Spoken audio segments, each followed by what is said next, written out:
Mountain, it's good to be with you all again this weekend. I am so honored to be back again. This is like family now, right? After so many visits, you consider family, right? So hopefully, you guys think of me as family. I think of you as family. And again, this is a great honor to be here. Grateful for Pastor Ben and his confidence in me to be here when he's not here. And so I also wanted to thank you guys for your support. We're a little church plant in Baltimore. I came from D.C. In Baltimore, in the city, and we're called Hopeville. And some of you have come to hang out with us and visit us, and I want to thank you for doing that. But also, I want to thank you for your support because we have a young lady who was raised here at Mountain Christian Church who is now a resident for us. Her name is Maddie. She's doing a phenomenal job, and it's all because of Mountain support. So we're so grateful for that. If you have a Bible, we'd love for you to meet me in Proverbs 17. We'll get there in just a second. This weekend, I am taking the baton from Gil last week, who talked about relationships. And I'm going to do a part 2 of that. I'm going to be talking about relationships as well as we continue in this series, Making Life Work. And part of making life work is doing life with one another, doing life with people. And there's a reason why there is a loneliness epidemic that Gil mentioned last week. Part of it is because we're not doing life with people that we feel like are with us or for us, or we're not in those close relationships or friendships that make life meaningful for us. And I was thinking about this, and I reflected back on a really kind of interesting movie that came out in 2012 called Ted. Some of you have heard of this movie, Ted. Very inappropriate language. I'm not saying I recommend it. But there's a key thing that happens in this movie. Mark Wahlberg is the protagonist in this movie. John Bennett is his name. And little John Bennett, when he's a kid, he doesn't have any friends. He doesn't have people who want to hang out with him. Matter of fact, he's kind of bullied a little bit. And so John Bennett wishes for a friend. And so for Christmas, he gets this teddy bear that he nicknames Ted. Not very original. But he then prays one night and he says, or he wishes, I should say, I don't know if he prayed, but he wishes, man, I wish that Ted could talk to me. And the next morning, Ted begins to talk, freaks everybody out in the house, including John. And then they become best buds, and Ted goes on to become this famous star, this talking teddy bear. But John and Ted become best buds. I mean, best buds for life. Even though it's kind of weird that John grows up and he's a grown man and he still goes around with his teddy everywhere. And that this relationship with this teddy bear threatens every other meaningful thing in his life. John is still comforted by the fact that he's got this warm and unconditional support from Ted. By contrast, there is another movie that is one of my all-time favorites, and it's called Lean on Me. And it's based on a true story. There's a principal by the name of Joe Clark, who is played by Morgan Freeman. And Joe Clark is a no-nonsense kind of guy. He is a principal that takes on this failing school in New Jersey called Eastside High. And Joe Clark has a friend in this movie, Dr. Napier. And one of my favorite scenes in this movie, I actually have a photo for you to see of this scene in the movie. And in this scene right here is Dr. Napier and Joe Clark. Now, they've been friends for 30 years. And Dr. Napier is a little upset with Joe Clark because he feels like Joe's methods are just a little bit out of hand. He feels like they are unnecessary, but Joe feels like they are, and Dr. Napier says, you're alienating everyone. Neither of these two guys in this moment right here feel love and feel supported by one another. And in this scene right here, and if you want to go check it out, just put in YouTube Joe versus Dr. Napier, all right? And it'll come up. But in this scene here, Dr. Napier slams his briefcase closed, and he says, Joe, you're going to listen to what I say, and you're going to do as I am commanding you to do. And then he walks out, but then he turns back, and he says, now let's go get something to eat. And it's a scene where it's like all of this fire and this chaos and this sparks are flying. And this might seem like it's a little bit toxic. It might seem a little bit disrespectful, abusive, but at the very least, uncomfortable. But you know what? If we're being honest, when it comes to friends, we all want good ones, right? We want to be accepted, we want to be loved, no matter what. And if we're telling the truth, we all want a Ted. Unconditionally loves us, is warm towards us, supportive, fun, our ride or die. Ted just with us through whatever. But also deep down, if we're being honest, I think we want a Dr. Napier too. Someone who pushes us to be better. Someone who sees better in us. But here's the problem. The problem is, I think we have an improper conditioning and an improper understanding of what real love is, which is the basis of what it means to have friends. Love is much more of a choice than it is a feeling. And some of us who've been in relationships for a long time, in meaningful relationships, like we understand that there's some days where I just don't feel the love, but I'm choosing to love. Yet, we live in a world where, as Dr. Eric Mason says, our feelings sit on the throne of our hearts.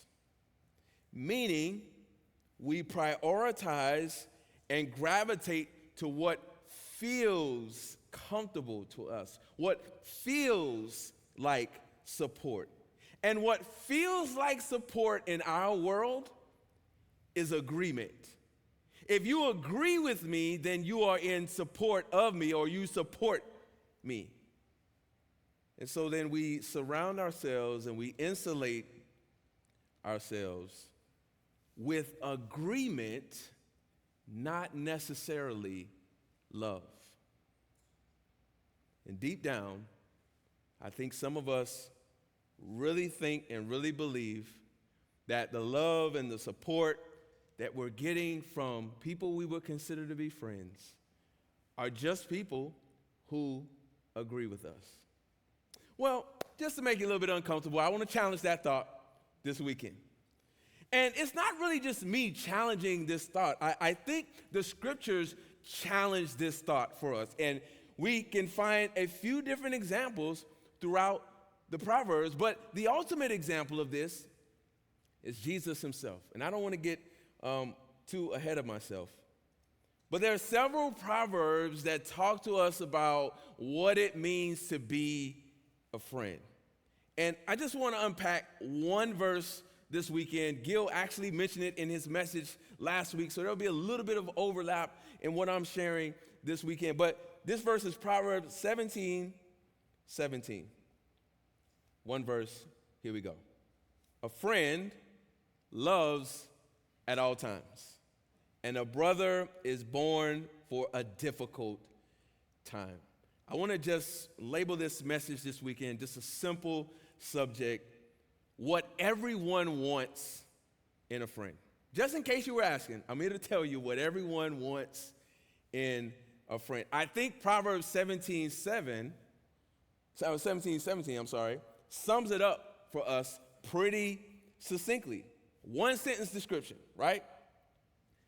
But there's one word in that sentence that is the key to everything. And depending on how we define and understand that word, it shapes how we understand what it means to be a friend.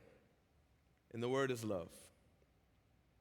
All I want to do is unpack this one word for us and how it relates to friendship. I stated earlier, this is where I think we have a little bit of a disconnect. I think we have a little bit of a misunderstanding of what love really is. But I think we do have, if we really, really think hard about it, I think we do have plenty of examples of what love is and what love is not. And I just want to give us 3 quick things a loving friend does at all times. So if you're taking notes, here we go. Number 1, what everyone wants in a friend and what a loving friend does, first and foremost, is care. Now, this is just the baseline. Like, you didn't really come here for me to like tell you that. Like, you kind of already know that, all right? Like, hey, a friend is someone who really cares about me. Like, you simply have to care for other people if you're going to be a friend, right? Now, when I think about caring deeply, I think about my baby girl, Journey. Journey's 5. She's my little kindergartner. Man, she's daddy's little girl. I got 3 girls, and this is the caboose right here. And Journey is all about, man, the hugs and the kisses and the snuggles. And every time I leave the house, Dad, wait, let me give you a kiss, and I'll see you when you get back. Don't get hurt, don't get blood, don't, all these things she says. And it's so cute. But Journey's 5.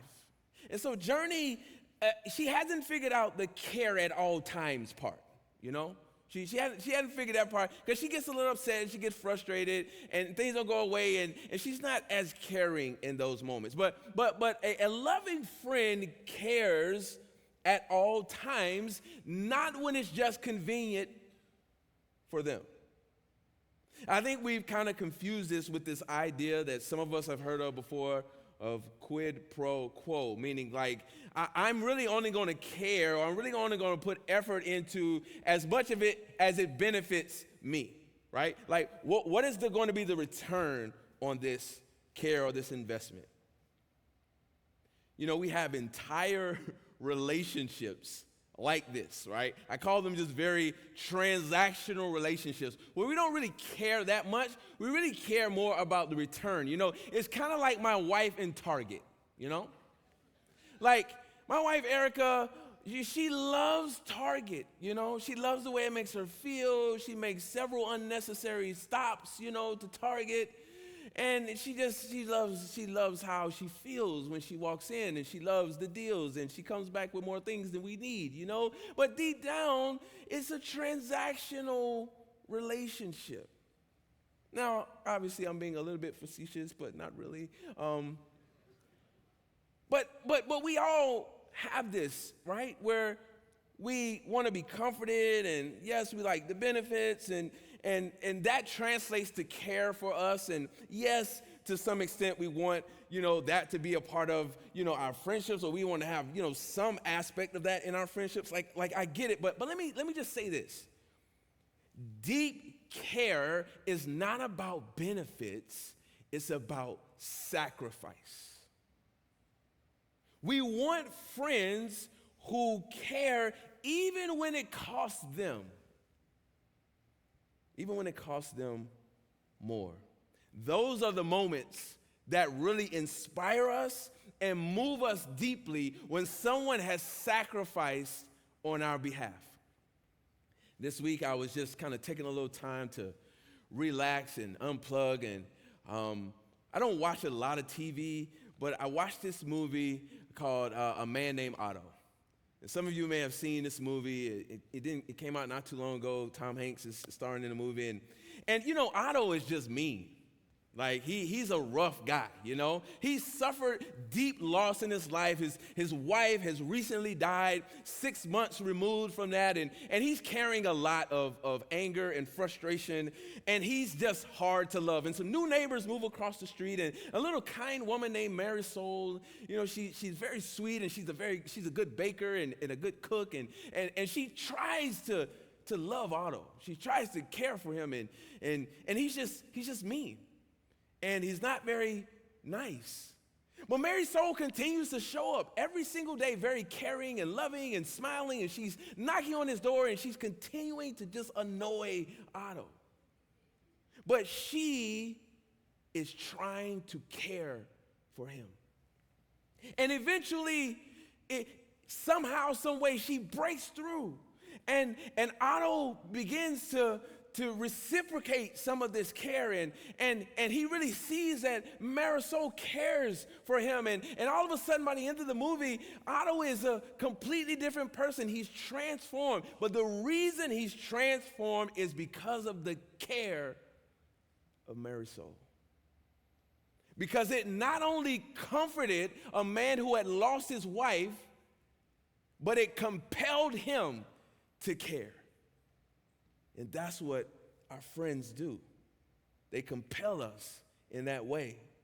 And then we become brothers and sisters in difficult times, like Marisol became for Otto. So the first thing a friend does, a good friend does, the kind of friend that we want, is care. The second thing that the kind of friends we want do is they confront us. Now, this is where it begins to go downhill. Because we like the care part and, the hugs and, all of the warm feelies. We love that. But this is where it starts to get uncomfortable, because the fun times and the feel-good times, man, if that could just be great and be like that every single day, man, that would be awesome. But we know that is not the case. There's some times when things have to be addressed in our lives. But where I think the problem lies is how we think about confrontation. Can I just give you the quick definition of the word confront? Look right here on the screen. To meet face to face. That's not negative. That's not positive. That's just neutral. That's all it means. But the reason why this makes us uncomfortable is because confrontation hasn't been modeled for us in a healthy way. And when it is done in a healthy way, it is actually a gift to us. One of my favorite business books is a book called Radical Candor by Kim Scott.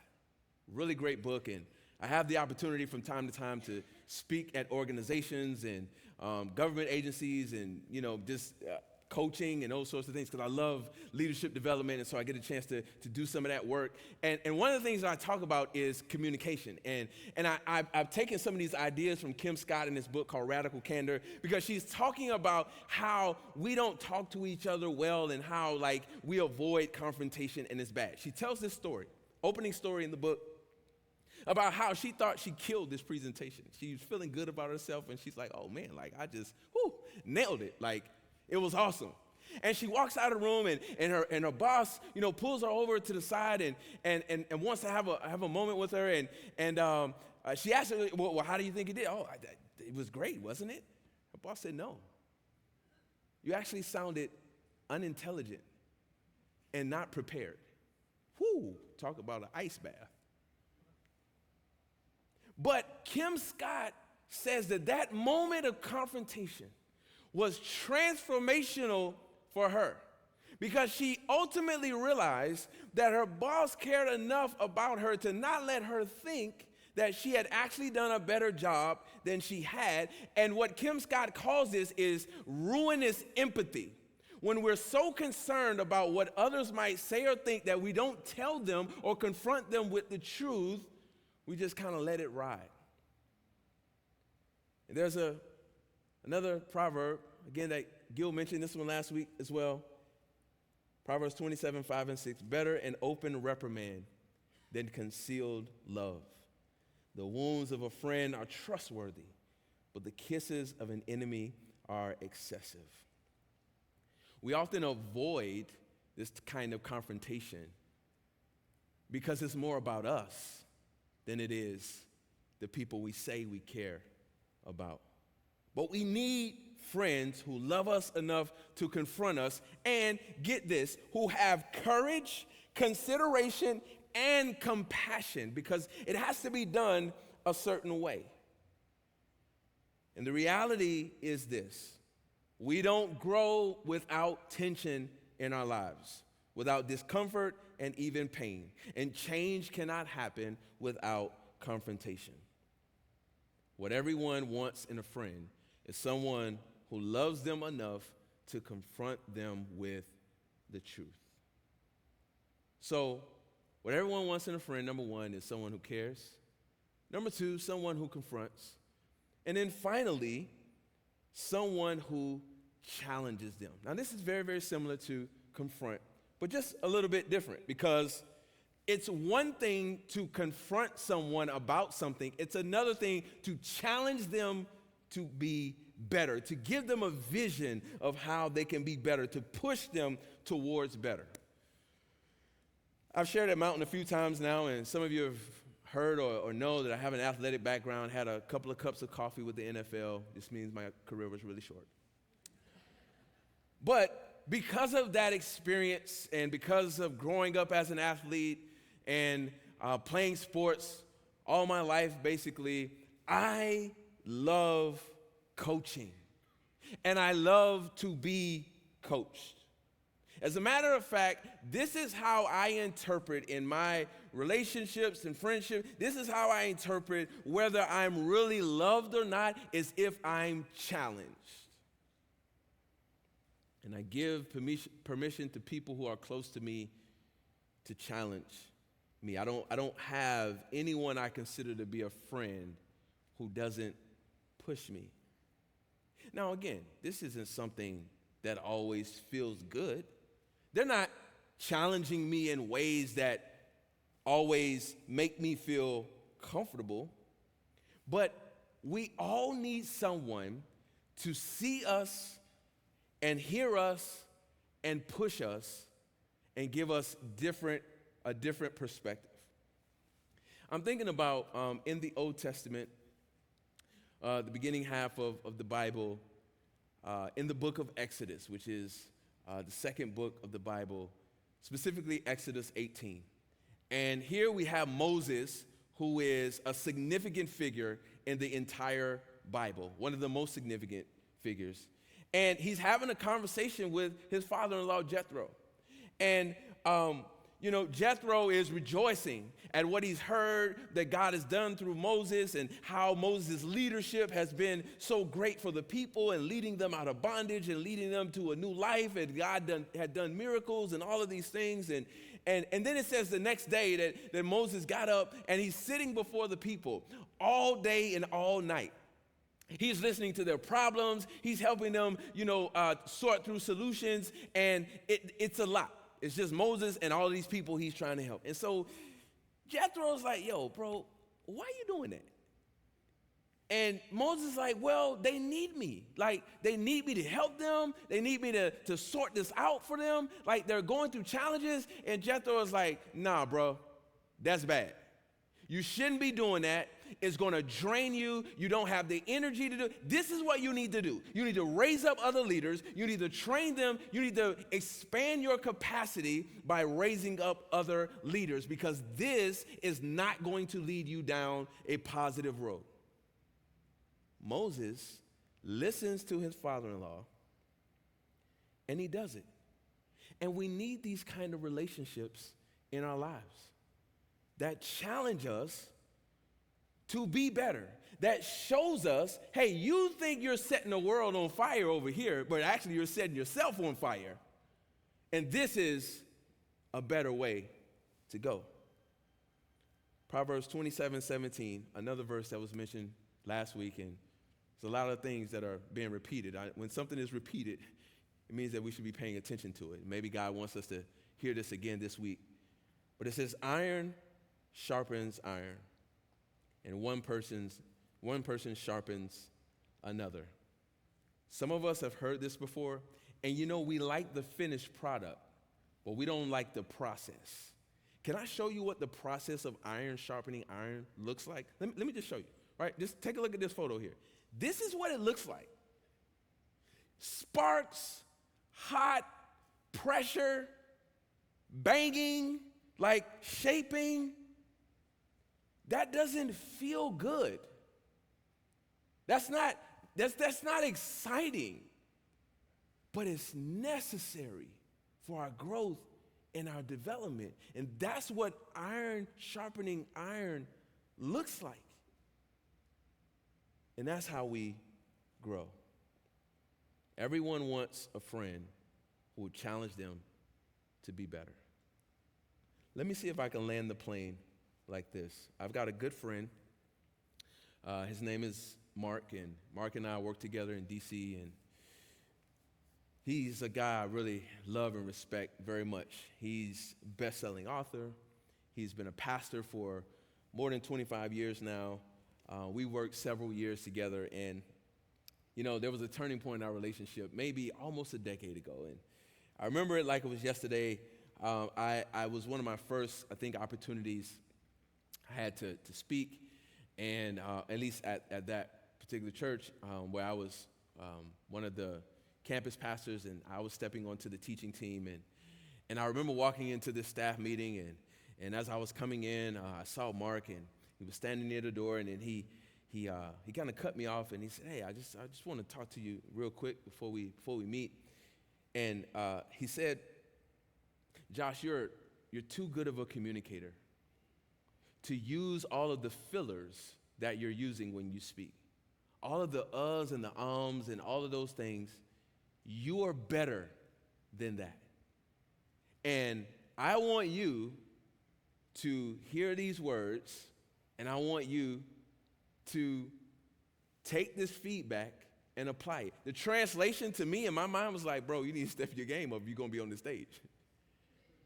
That's exactly what Mark was saying to me. And he was saying to me that I see better in you. And I received what Mark told me because I knew and I know that he is my friend, and he loves me enough to care about my development. He loves me enough to confront me and not just tell me you did a good job. It was good. He wanted to raise the standard for me. He wanted to point out a pattern that was going to keep me from being my best. I knew and understand that he loved me enough to challenge me to step my game up. And here's the thing that I want to make sure that I acknowledge to you this weekend. It's not comfortable being a good friend. And if Mark was on this stage with me this weekend, you know what he would say? He's not a very confrontational guy. Matter of fact, he doesn't like it. It's not something that he's actually that good at, which is why I respect him even more and why we become such great friends, because he stepped out of his comfort zone and loved me enough to push me to be better. This is what it means to sacrifice. This is what it means to love at all times. This is what it means to do what best-selling author, business author Jim Collins says, to face the brutal facts. The best model we have for how to be a friend is Jesus. He became friends with 12 ragtag guys, were not first-round draft picks. These guys would go on to misinterpret him. They would consistently miss the mark, even disown him, sometimes be confused about who he really was. Jesus had more to lose than them. It was more trouble taking them on, and the whole thing cost him his life. So Jesus said in John 15:13, "There's no greater love than when a man lays down his life for his friend." In other words, when we put ourselves aside and when we think of others before ourselves, that's what it means to be a friend. That's what it means to love at all times. It means that we're willing to be inconvenienced. It means that we're willing to consider other people's needs over our own. And it was Jesus who was modeling this as a friend that sparked this movement that we call the church that's still going 2,000 plus years later. Jesus didn't just say hard things, he did hard things. And this is what we want from our friends, and this is what we need to do if we're going to be good friends. And let me say this. Those 12 ragtag guys that we call the disciples, basically rejects that nobody really wanted on their team, Jesus spent 3 years caring for, confronting, and challenging these men. And they were compelled by the love of their friend. What they saw their friend do, the sacrifice he made for them. And speaking of sacrifice, when you came in, you got these elements in this little plastic container here. I want you to pull those out, and we're going to share in the same moment that Jesus shared with these 12 guys, with his disciples. And he got them together in this upper room. And they were all sitting at a table. And the disciples had no idea what was about to happen. Now, the 3 previous years, he had demonstrated all these miracles, and he had spent all this time with them. But he was about to demonstrate for them exactly what he said in John 15. What sacrificial love looks like. And so he took some elements, bread and wine basically, and he took the bread, and the scriptures say that he blessed it. And he said, this isn't just bread, but this represents my body that's going to be broken for you. And he ate the bread and he passed it. Let's do the same. And then he took some wine. And he said, this represents my blood that has to be shed for the remission or the forgiveness of sins.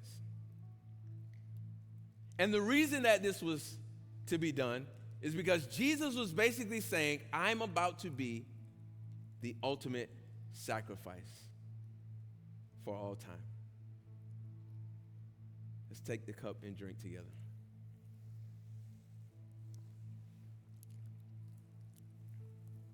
Friends, before I pray for us tonight, I want us to understand that this moment that we just had, which is a sacred moment that dates back more than 2,000 years, is a moment that Jesus is inviting us into and calling us, for those of us who follow him and who are his disciples, to be friends who sacrifice,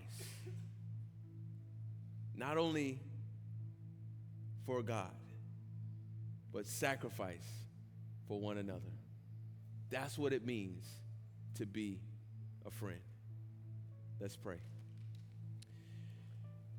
God, we thank you so much for Jesus, who demonstrated for us what it means to be a friend, to care deeply, to care so much that he would come down from heaven to confront what we couldn't confront ourselves, and to challenge us to live a life that is worthy, that is pleasing, that is acceptable. And then ultimately, pay the penalty that we could never pay for ourselves.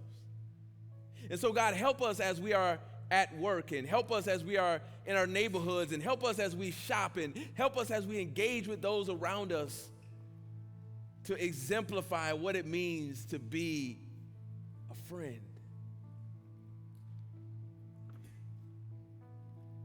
lead us, guide us, strengthen us, because we can't do it in our own power.